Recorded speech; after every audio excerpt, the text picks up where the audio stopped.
Can you take me through your injury, what you went through, coming back from it so quickly, and how you've kind of been able to pick up right where you left off? Yeah, so I had a grade 2 AC sprain. It just happened in that New York game. Just kind of blew an edge. Kind of went to brace myself for it when I fell, and then the D kind of fell on me, so kind of just affected it.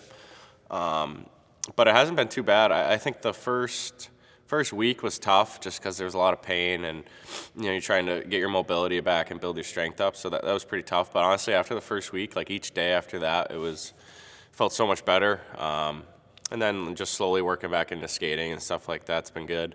In the game itself, it didn't feel bad at all, which is good. So I think they thought it was probably going to be a little bit longer. It was probably more of a 3 to 4 week injury, but thankfully I feel good at 2 weeks. So, I think just I'm probably not going to go around, hitting all the time. I mean, I'm not a guy that does that anyway, but I think just picking my spots now, I think, I feel it a little bit when I do certain things, but honestly not too bad. Legs felt okay. I mean, they weren't great coming back, first came back, but it's the type of thing I think I'm young, so I can get back into it pretty easily, so I'm not too worried about that. But honestly, feel pretty good.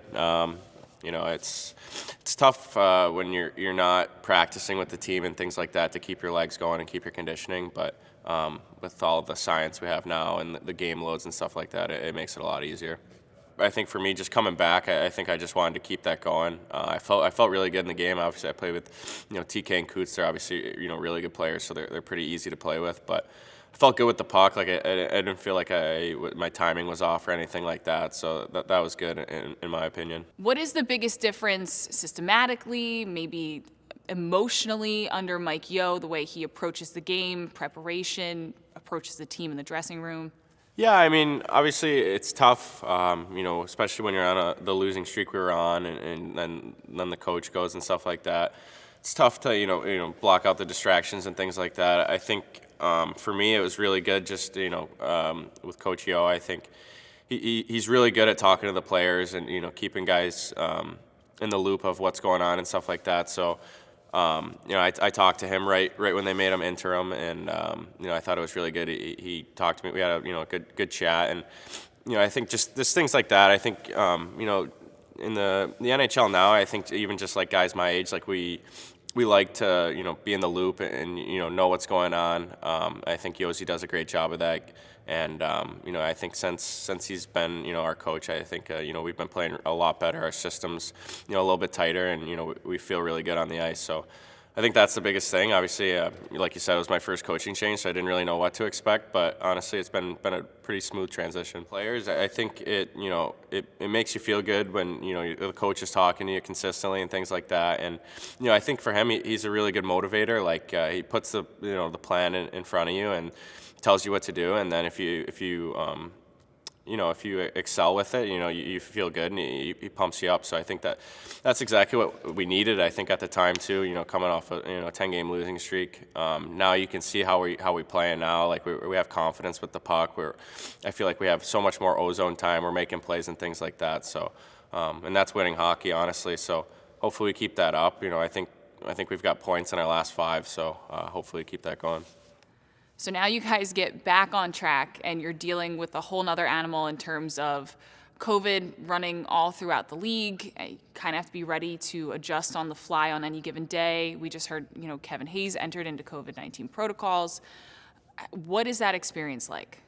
Yeah, I mean, for sure. I think just with the testing, you don't know what's going to happen. You kind of just hope that you don't test positive. I mean, I think the good thing, with a lot of guys is they're pretty asymptomatic. It's pretty mild, so that's definitely a good thing. But, yeah, I mean, it's a little tough, trying to get ready for games because, like you said, anyone can be pulled out at any minute. Nobody really knows with the testing. But, yeah, I mean, there's not much you can do. I think especially heading into the break, I think as a team, we're planning to play. Obviously, hopefully we don't get too many positive cases, and then we're forced to stop. But I think just before the break, you always want to go in with a couple wins, feel good, and then come back to the break and hopefully keep that up. I think that's the biggest thing. Obviously, if you go into a break on a losing streak, hopefully that doesn't continue. But we got 2 more games here. Hopefully we can get some points and feel good.